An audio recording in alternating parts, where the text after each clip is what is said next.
Hello student, आज आम पढ़ा हिंदी बहीर मनुष्यता पाठ विषय रे। तो यहाँ को लिखिं मैथिली चरण गुप्त। तो हम पहले कवि परिचय के बारे में जान लेते हैं। तो मैथिली चरण गुप्त का जन्म चिरगांव झांसी में सन 1886 में हुआ था। तो मैथिली चरण गुप्त का जन्म कहाँ पर हुआ था?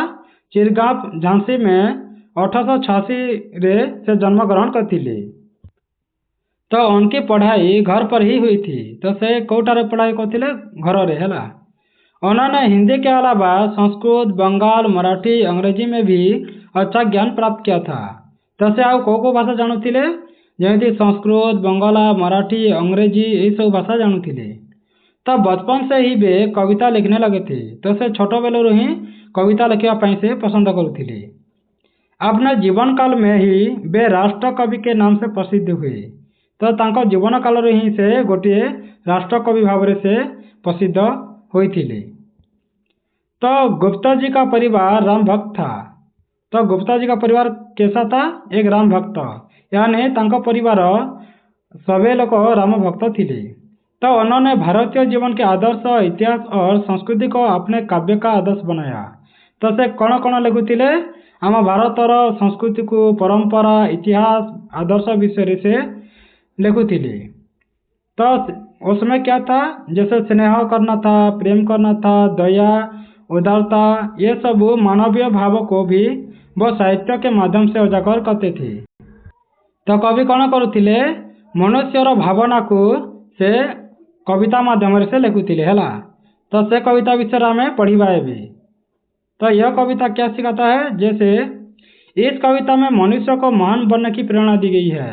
तो एठारे कवि कहउचंती जे मनुष्य किपरि भाव रे गोटे महान व्यक्ति होई पारिबो से विषय से एठारे प्रेरणा देउछंती। तो कवि कहते हैं कि जिसने इस धरा पर जन्म लिया है, एक ना एक दिन तो अवश्य मरेगा। तो कवि एठारे कहबाकू चाहुछंती जे जदि जणे लोक जन्म ग्रहण करुछंती ताहेले से दिन ना दिन अवश्य मरिबो। तो इसीलिए हमें कभी मृत्यु से नहीं डरना चाहिए। तो इतने कहते जे से आमको मृत्यु को डरबार ना कहीं आम गोटे दिन जदि जन्म होइछु ताहले आम गोटे दिन मरिबा, एटा तो निश्चित है। तो इसीलिए हमें मृत्यु से नहीं डरने के लिए कहे हैं। तो हमें ऐसे मरे कि मरने के बाद भी अमर हो जाए।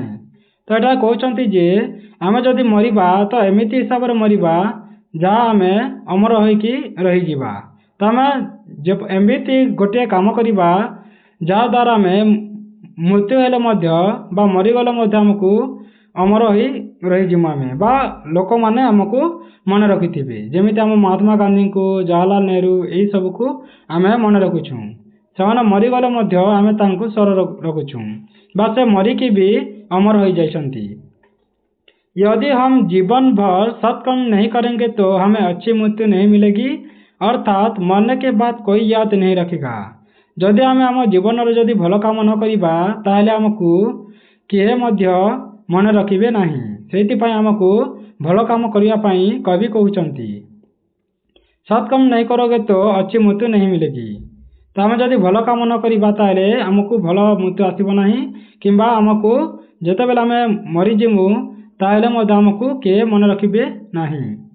तो जो व्यक्ति दूसरे के काम आता है वह कभी मरता नहीं है। जदि तुम बहुत लोगों को साहाय्य करथिबो ताहेले तांको मन तुम मृत्यु हेले मध्य से लोकों पई तुम केबे मृत्यु मुखरे पड़िबो नहीं, बा तुम तांको पई सबुदिन पई बंची रहिबो। क्योंकि वह कभी भी अपने लिए नहीं जीता है। कहीं ना जदि गोटे लोक को तुम उपकार करिछ बा भल काम कर देछ से तुमको केबे मध्य भूली पारिबो नहीं। तो तुम मरीगले मध्य से तांकर मन रे थिबो बा हृदय रे थिबो। तो पशु जिस प्रकार अपने आप मरते रहते हैं, उसी तरह की प्रवृत्ति मनुष्य में भी कई बार दिखाई देती है जो ठीक नहीं है। जपरी भाव में गोटे पशु प्रवृत्तिर लोक है गोटे खराब लोक आम कहीपर खराब लोक जदि मृत्यु हो जाए हेले आम ताको किए मन रखती नहीं। तो यहाँ कहुए पशु जैसी प्रकार अपने आप मरते रहते हैं। तो एमती बहुत गोटे खराब लोक थांती से मृत्यु मुखर पड़े को लोक को किसी फरक पड़ी न थाए। तो मनुष्य को तो मनुष्य की मदद करने में प्राण दे देना चाहिए। तो एटारे कवि कहते जे गोटे लोक को जदि आमको बंचाइबाकू हेले आमर जीवन मध्य दे देबाकू पड़ी थाए बोली से कहते। तो संपत्ति के लोभ में पड़कर हमें गर्व से नहीं ठहराना चाहिए। तो एटा कहते जे आमर बहुत संपत्ति अच्छी माने आमे ताकू लोभ न करी बा आमे गर्व बा अहंकार न करिवा कथा ये सब कहते। तो कुछ अपने मित्र और परिवार आदि लोगों को देखकर भी अपने को बलवान नहीं मानना चाहिए, क्योंकि इस संसार में कोई भी अनाथ या गरीब नहीं होता। तो एथिरे कहते जे जदि आमर मित्र बहुत अछंती बा आम परिवार लोक मैंने बहुत अछंती ताले आम निजको निजे आमे बलवान मानिबा कथा नहीं बा आमको एमिति अहंकार करिबा कथा नहीं जे आमर बहुत लोक अछंती बोली। तो इस संसार में कोई भी अनाथ या गरीब नहीं है। तो बहुत लोक एमिति भी थांती जार केही न थांती हैला। तो एमिति मानिबा आमर भूल, काहेकि ना सबु लोकंकर लोक अछि आ सबु लोकंकर लोक नाही, काहेकि ना के मध्य अनाथ नुहे बा गरीब नाही, तांको पई भगवान अछंती बोली से कहउछंती। यहाँ कोई भी अनाथ नहीं हो सकता क्योंकि ईश्वर है। तो एथिरे कहउछंती जे संसार रे बा पृथ्वी रे जतिक भी लोक अछंती के भी अनाथ नहांती हैला, काहेकि ना तांकर अछंती भगवान जो तीनों लोगों के नाथ हैं वे सदा सबके साथ रहते हैं। तो जे तीनों लोगों के नाथ हैं से सबकर साथी रे अछंती, सेतिपाई के भी अनाथ नहीं बोली से कहउछंती, क्योंकि ईश्वर दीनबंधु है, वो सब देखते हैं ऐसे कहा गया है। तो गरीबों पर दया करने वाले भी है परम दयालु हैं। जो लोक माने गरीब लोक को बा गोटे जे किसी करि पारि न थांती ताको जदि से भल व्यवहार करथांती बा किसी भी मदद करथांती ताको भगवान देखुथांती और तांको ही भल काम करथांती। तो विशाल हाथ वाले हैं, अर्थात वे सबकी मदद करने के लिए सदा तत्पर रहते हैं। जदि आम सतर जदि भगवान को भल भाव में मानि थाऊ ताहले आमको बा भल काम मध्य करिथाऊ हैला। केवल भगवान को मानि देले हेबनी, आमको ता सहित भगवान को मानिबार सहित आमको भल काम मध्य करिबा पड़िबो, ताहले जानी आमको भगवान आमको किसी साहाय्य करि पारिबे हैला, क्योंकि भगवान तो सबुठारे अछंती। मनुष्य तो वही है जो मनुष्य की सेवा करे और उनके लिए मरे। मनुष्य जन्म एथिपाई आइछु जे आमे गोटे मनुष्यर साहाय्य करिबा बा सेवा करिबा आउ तार लागि ही आमे मृत्युवरण करिबा। मनुष्य के लिए प्रत्येक मनुष्य बंधु है पर मित्र है। तो मनुष्य ही गोटे मनुष्यर गोटे बंधु सांग अछंती और गोटे परम मित्र भी है। इसे हमें समझना होगा कि यही हमारी विवेक है। तो हमें एमिति गोटे भाविबार अछि जे जेतेकी भी संसार रे बा पृथ्वी रे मनुष्य मन अछंती सबु हमर लोक बा हम निजर लोक बोली हमको भाविबाकू पड़िबो आ सेमानको आमे बहुत साहाय्य करिबाकू पड़िबो। मनुष्य को बंधु परम मित्र सबु हमको करिबाकू पड़िबो। एक ही भगवान हम सबके पिता हैं। तो हमरो आमे गोटे जेतेकी भी मनुष्य अछंती सब गोटे परिवार बोली आमको मन करबाकू हेबो आ हमर माता पिता होइछंती भगवान। तो वे पुरातन प्रसिद्ध पुरुष हैं, वे ईश्वर हैं। यह तो सत्य है कि हमें अपने कर्मों के अनुरूप फल भोगना होता है। तो एटा कहबाकू चाहछंती जे हमर माता पिता होइछंती भगवान हैला, सेतिपा हमें जेतिकी भी मनुष्य अछंती ताहा हमें गोटे परिवार सदस्य बोली से कहछंती। काहेकि ना यह तो सत्य है कि हमें अपने कर्म के अनुसार फल भोगना पड़ता है। तो हमें जेमिति भाव रे काम करिबा सेमिति भाव हमको फल मिलिबो। जदि हमको जदि भल कर्म करिथाऊ ताहले भल फल मिलिबो आ जदि हम खराब कर्म करिथाऊ ताहले हमको खराब फल ही मिलिबो।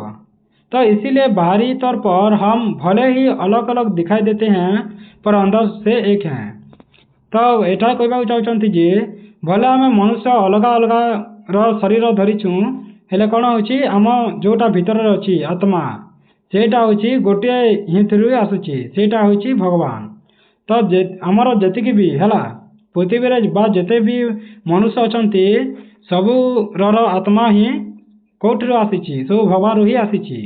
केवल आम शरीर केवल अलग हेले आम जेतिकी भी शरीर अच्छी हैला बा आत्मा शरीर तो आमर अलग अलग सबू जेतिकी भी मनुष्य अछंती हेले आम आत्मा होची गोटिए हैला जा आम भगवान ही हमको आत्मा देइछंती।